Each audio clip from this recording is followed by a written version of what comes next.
Welcome to Becoming is Messy, where we dive deep into the journey of survival, transformation, and everything in between. I'm your host, Meghann Dawson, here to share the honest, unfiltered stories behind my own process of becoming. Life isn't a pretty and perfect straight line, and neither is becoming the person we're meant to be. Here, we embrace the ups, the downs, and all the beautiful, chaotic, messy moments that shape who we are. Whether you're in the thick of change or reflecting on past transformations, this space is for real conversations about what it means to grow, stumble, and rise again. So get comfy, settle in, and let's get messy. Hello, fellow and future messies. Welcome back to Becoming is Messy. I have to say, this episode is a little extra special for me because it's number 33. 33 has been my lucky number ever since I turned 33. It was the first repeating sign that really stopped me in my tracks, like the universe giving me a big hug. That moment launched me into my spiritual path, and ever since then, 33 has been a guiding light. Reaching episode 33 of the show feels like more than a milestone. It feels pretty magical. So for today's focus, I mentioned on the last episode that going forward, I'll be tying each episode to one of the steps in the Imperfect Level Up framework, which for those of you who are new to the show is a guide to help you embrace your story and level up in life. I believe today's episode connects to the V in Level Up, value the lessons, even the messy ones. Life is a way of rewriting our plans, and sometimes the hardest truths become the greatest teachers. That's exactly what today's guest, Jeff Hittner, has lived, and now helps others discover for themselves. Jeff is an executive coach, leadership expert, entrepreneur, and father of two amazing boys. His story is a powerful reminder that even the most fundamental beliefs about who we are and what's possible can be reimagined. From his personal journey with fatherhood to his work helping leaders around the globe strip away self-limiting beliefs, Jeff embodies the very heart of valuing life's lessons. Jeff, welcome to Becoming is Messy. Thank you, Meghann. It's really great to be here. Happy to have you here. Would love for you to help just set the stage for our conversation today and tell us a little bit about this current season of your life. The current season of my life feels very purposeful. I run a new business called Ambitious Dads, and that is something that I think was in the stars ever since my surprising, at least to myself, story began, which was I've always wanted to be a dad. And I remember ever since high school thinking, oh, would this person be like a great partner to start a family? I'm sure most guys weren't thinking that at high school age. They may not be thinking about it now either. And I, about 11 years ago, found out that I couldn't become a biological father. And as you can imagine, it was pretty traumatic. And I had to learn to reimagine what fatherhood meant, which was something so foundational in terms of a belief that it's blood and biology. And when I did overcome that, and as you mentioned, the two lights of my life are my two boys who are now 5 and 8, it really made me realize that the power of our mind and our mindset and our ability to transform our thinking about anything. Because if I could do it about something as foundational as fatherhood, then we can change our minds about anything.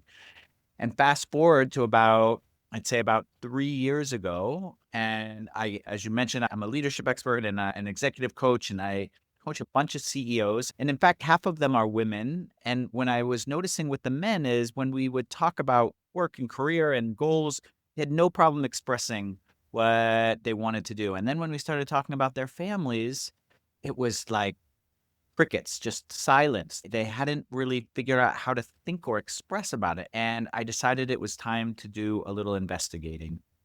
And so I went on this journey to interview what I called 50 ambitious dads. So fathers that had kind of goals in both areas of their lives, in their families and in their careers. And what I started discovering, I think by interview 4, I was like, oh my God, I need to start writing because this is helping me out so much, but also it just needs to be shared. And so where I am in this stage of my life is I have moved my efforts in the work that I do for a living into the thing that I am so deeply purposeful and passionate about, which is fatherhood. And so I run programs now. One's called the Founding Fathers Program for dads that really want to father with intention. And we meet live on Zoom and create what's called your fatherhood philosophy. So you're no longer reacting. You actually have created a set of values and beliefs and processes for how you want to parent. And I've been continuing to write and I've launched my own podcast. And all of this is an extension of the core of the work that I do, but it's also at the heart of what's most important in my life. And so it feels pretty magical.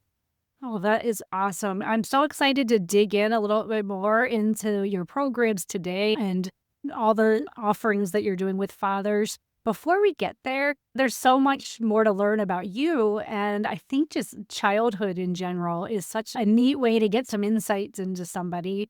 Every story has a messy path in some way. What are just some of the twists and turns? Bring us back and some of those kind of pivotal as your upbringing. Where were you raised? And maybe a little bit of insight into the relationship with your own father. So my childhood is a bit unique, but Huh. I was an elite athlete. So I was a gymnast. I trained 4 hours a day, 6 days a week. By the time I was about 12 or 13, I was doing that. And I actually missed out on a lot of growing up because I was always at the gym. It was half an hour drive to get there, half an hour back, plus 4 hours during that day. It was a lot. And when I got to college, I continued down that path. I went to William and Mary, where I was the captain of the gymnastics team, and I was an All-American, and thankfully, I got an injury, a stress fracture, about my junior year, and it forced me to not be a gymnast for the first time in basically my whole life. And wow, I discovered a lot. And more than anything, for me personally, I discovered that I had been hiding in gymnastics, that the things that I really wanted, but maybe was afraid to talk about, like the relationships, the connections, exploring other aspects of my personality, I had been avoiding by focusing all my effort on one goal, which was to be in the Olympics. And so that injury was such a blessing, and it took maybe 6 months to recover from, and I was supposed to redshirt that year, and for the listeners outside the US, that just means I didn't compete that year so I could stay an extra year and compete, and instead, I stayed an extra year and I retired from gymnastics, and then I just did everything that I had missed out on my previous at 15 years as a gymnast. I started an internet company. I took every fun outdoorsy class, adventure games, golf. I was the social chair of my fraternity. I was in a school play. I wrote for the school paper. I did absolutely everything. It was just like on overdrive.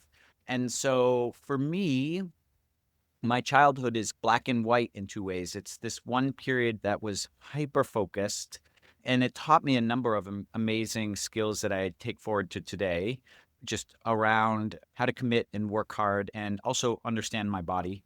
But the opposite was that I also, because it was so extreme, when I let go of that, I went in the other direction, which was I need to experience the world. I need to understand. In fact, I graduated from college when money grew on trees. It was the start of the internet boom. It was the late 90s. And I worked in the internet for a couple of years in Boston. And then I said, you know what? I always wanted to study abroad and I couldn't because had been a gymnast. And so I called up my alma mater, William and Mary, and said, I don't know if you get this call much, but I've already graduated and I want to study abroad. And I got these suggestions on where to go. And I ended up going to Belgium to get a master's in cultures and international development and actually arrived on September 11th, 2001. So Wow. I couldn't have had a more distinct experience because history was happening around me and I was experiencing it from another part of the world. But the reason I did that too was because something inside me from just going from this one extreme to the other made me realize I couldn't have confidence in my opinions or my ideas if I hadn't seen and experienced more perspectives. And so that was journey. It took me first to Belgium and then to Spain. And then I settled back in the US, in New York in 2004.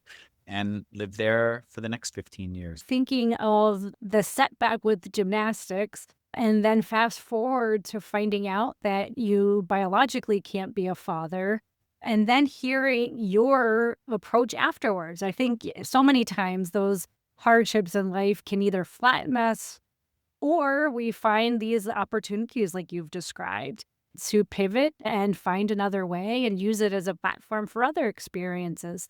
In the aftermath for you of those kind of hardships, how do you approach getting to more of that pivot instead of letting things really bring you down and keep you stuck? Well, I have a little bit of a special superpower because asking for help, I think, is my superpower. That's a great. And I don't know, that might also come from gymnastics because in order to be a great gymnast, you need back. It's required. And so you have to ask. You need to be coached. It is not a sport where you just sit in the corner and practice by yourself. And so I think that is one big piece where it just never felt diminished asking for help. There are many people that feel the opposite. I think probably the majority of men. I don't know why I can't relate to that specifically, but I can accept that's the case. So through gymnastics, it was always about growth and learning. You fall on your face, you get back up and you try to learn why and then do it better. At least if you're going to be a competitive athlete, that's what you do. I think athletics is great for that. I think it's great for failure and recovery. And I think somehow because it was natural, at least at that time, I don't think we were sophisticated in like individual coaching, like in terms of, or therapy on a general level where it was like, oh, you're really good at doing that in your gymnastics life and then transferring it into the rest of your life. It just happened naturally for me. Now we try to teach that, at least I do with my kids. But it was just something that came naturally. I've never felt lost when I'm going through something completely traumatic and challenging, but I've never felt like there wasn't going to be a way out. Somehow, when we go through really either difficult moments or big transitions, I compare it to being in a tunnel. And at some point, you get into that tunnel and you don't see the light on either end. And there's just something that you need to trust. You need to trust in yourself. You need to trust in those same superpowers. Like, I can ask for help. I am not alone. And then you will eventually start to see a little bit of the light on the other side. And that's just something that I have always done. Thank you for sharing the superpower of asking for help. I think coming from a man, that's so helpful to reinforce that message exactly for the reason that you said and for how hard that is for so many men. Now, shifting to fatherhood in particular, you went through a phase where you had to redefine what fatherhood was, and curious just what that shift looked like for you. And once your definition changed, what surprised you most about fatherhood with your new understanding of it? What surprised me the most is that fatherhood is a mindset. None of those fears that I had about will I feel like a dad? Will I love in the same way? None of those. In fact, they don't even enter my mind. Absolutely don't enter my mind. And when it comes to what that whole transformation was like, going back to what my superpower is, from early on in my marriage, we saw a couples therapist, not to manage like traumatic events, but to grow together. And so we already had a therapist when I found out that I couldn't have kids. And that is so necessary because basically we both had to mourn something. And when two people grieve, they grieve in different ways. And so I think what could have been traumatic, we were given the permission through counseling that, like, you don't have to support each other in this process, in this moment. You need different things at different times. And so that was super helpful. And again, that was because I built a structure of support around me. And so whenever I take risks or whenever there are surprises, there are always supports for me to lean on. So that was a big piece. And then learning how to let go of one set of beliefs about what fatherhood was like. And there was a grieving process for it. And that took a little while because I don't know what kind of dad I would have been, but I sure know that I'm proud of the dad that I am now. Speaking of, you mentioned your own having to shift your own limiting beliefs. What does that look like in your coaching practice? What are some of the common self-limiting beliefs that you see holding people back that you work with?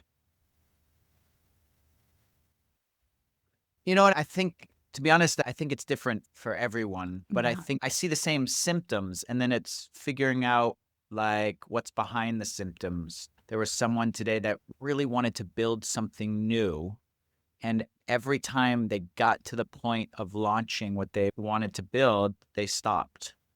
And like that part is relatively common, right? Like in not really bringing to completion an idea or a dream. But the question was like, what was sitting behind it? And for them, what was sitting behind it was they had actually escaped the war in Ukraine, and to build something new for themselves, they had to formally grieve the process that they were. Mhm.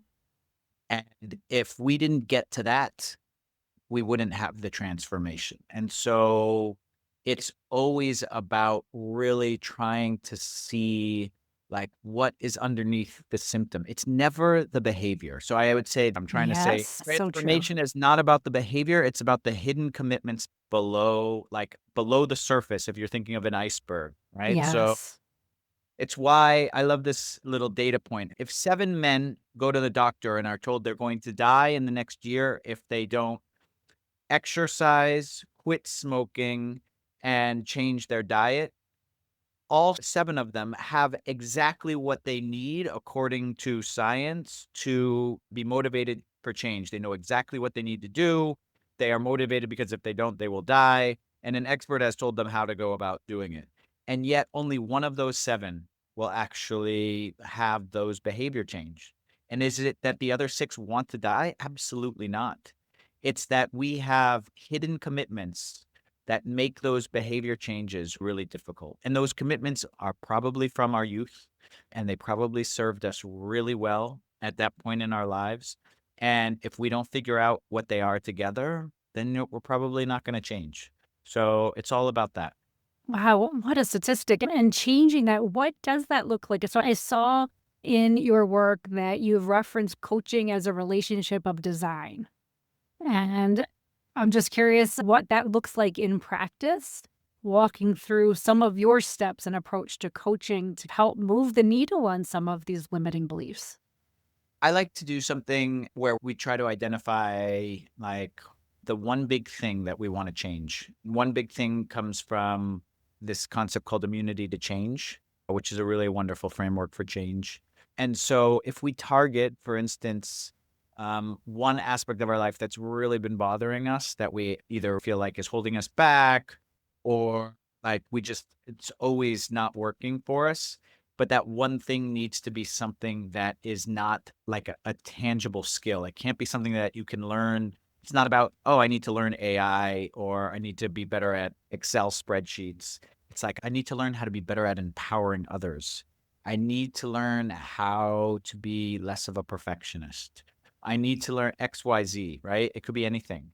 But in order to focus on that, what ends up happening is this process that we go through where we learn what these hidden competing commitments are. So like this woman who wanted to start something new and entrepreneurial, like we know what behaviors she's not doing, and what behaviors she wants to do. But what we needed to discover was what were the commitments hidden underneath that were keeping her from doing it. It was she wasn't ready yet to say goodbye. Right? And I love doing this process, and I usually start it by asking them being a client, what is it that you really want to change and focus on? And that will reveal actually the big log jam around their mindset transformation. Mm.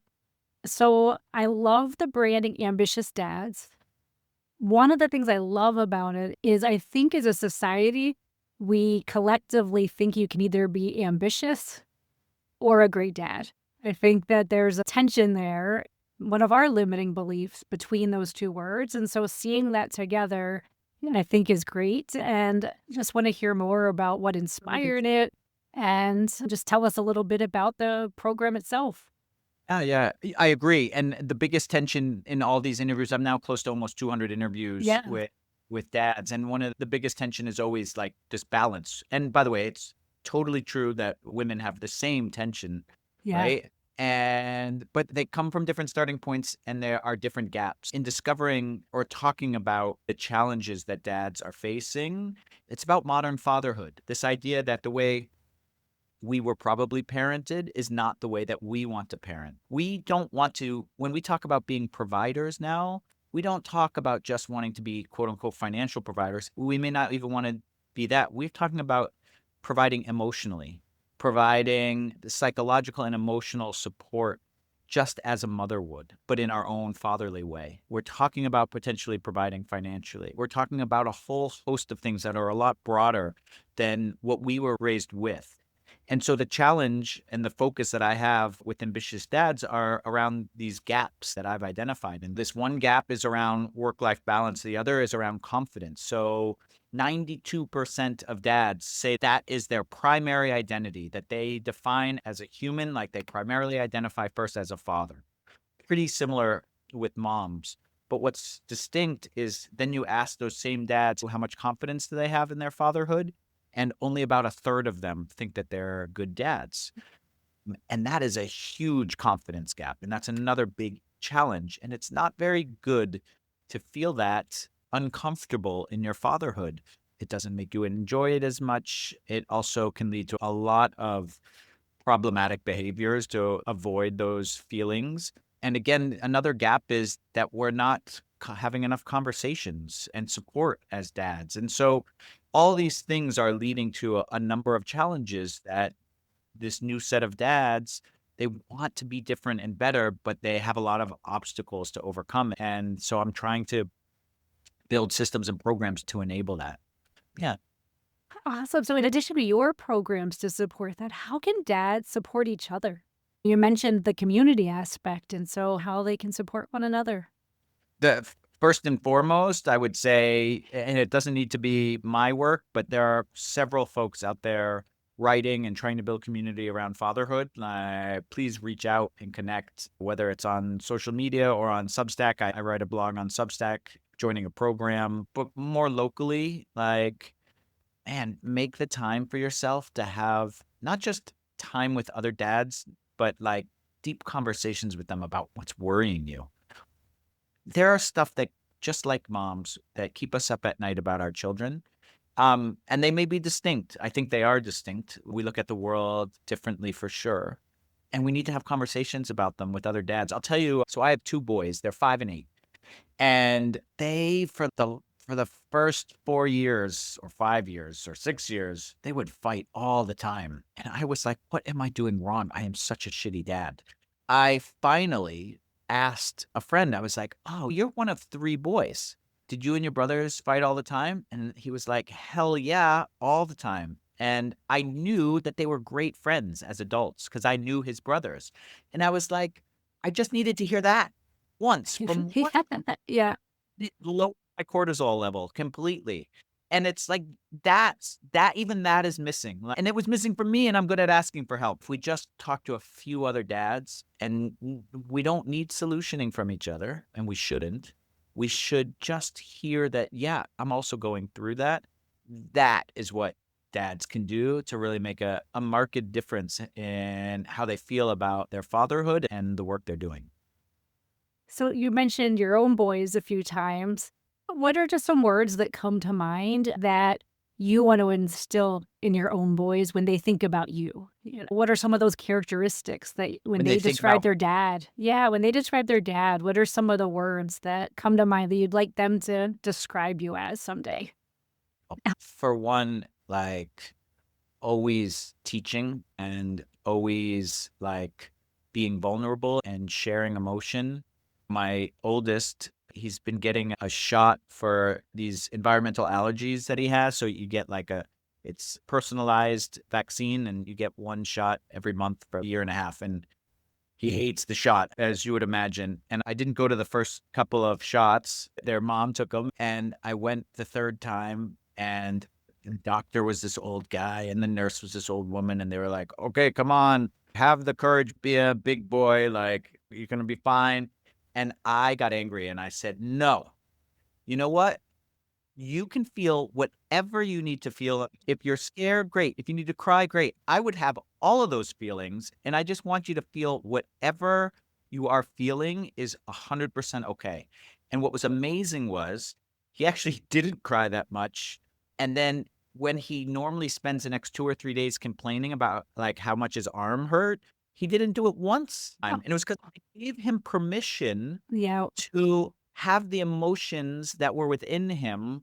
And so that's what I want my kids to remember more than anything, that I made it okay for them to feel their emotions, to share their emotions. And of course, there's a distinction between that and actions, certain ways you are and aren't allowed to behave, but all emotions are okay. In my adult coaching framework, it's so much about rewiring the things that were broken in childhood. One of the biggest is finding your inner voice, digging through your inner critic and finding your inner voice. And such a big part of that is just helping your children name their feelings. To me, that's one of the things I'm most proud of our generation now, and that our kids have the language to be able to describe their feelings and feel like those feelings are okay.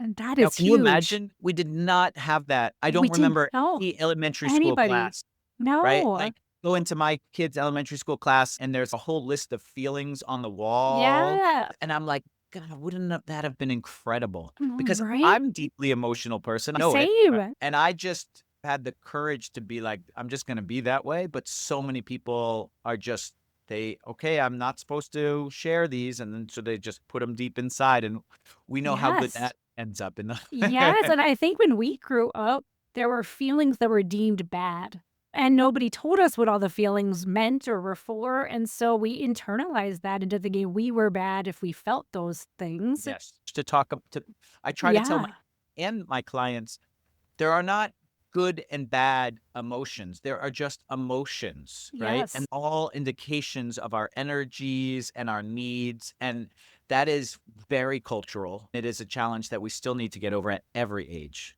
Speaking of cultural, that was a question I had for you, just thinking of you working with leaders on multiple continents. You've talked of the consistencies that have come out in your research.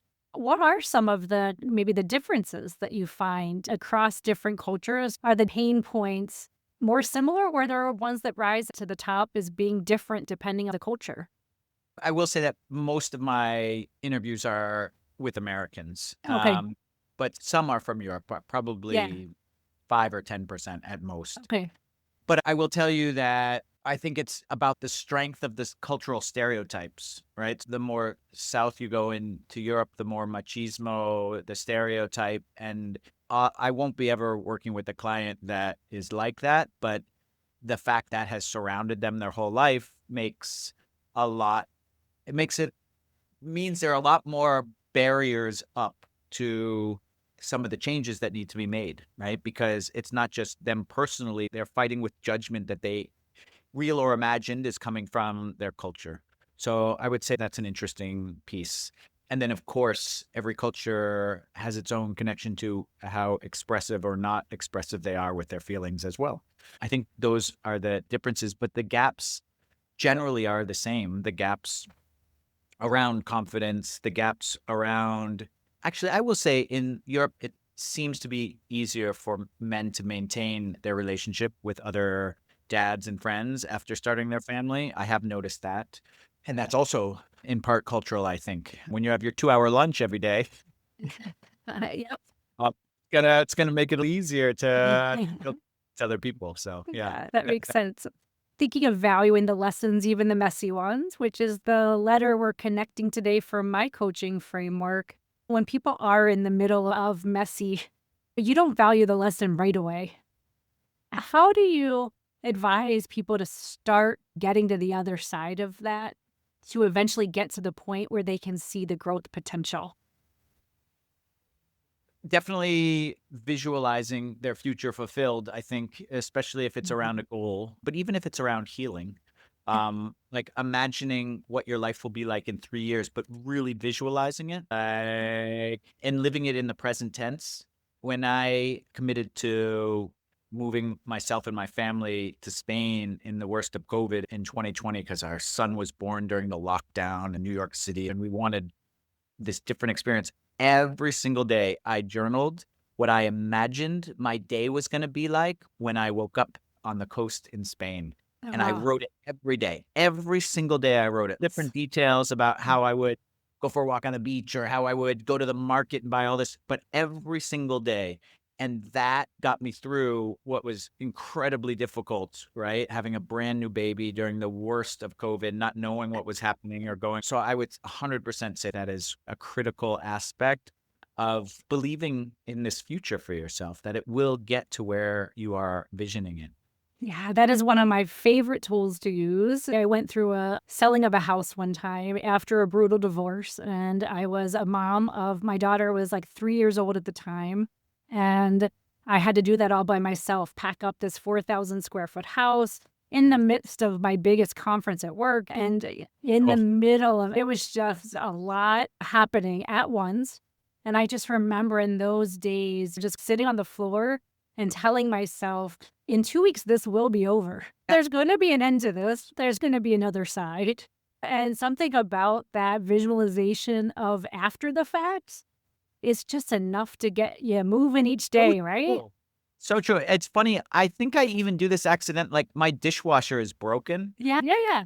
I have 2 kids, so I kinda Yes. know. I'm just going to imagine Yeah. I know what it's gonna be like when it's fixed again. Yes.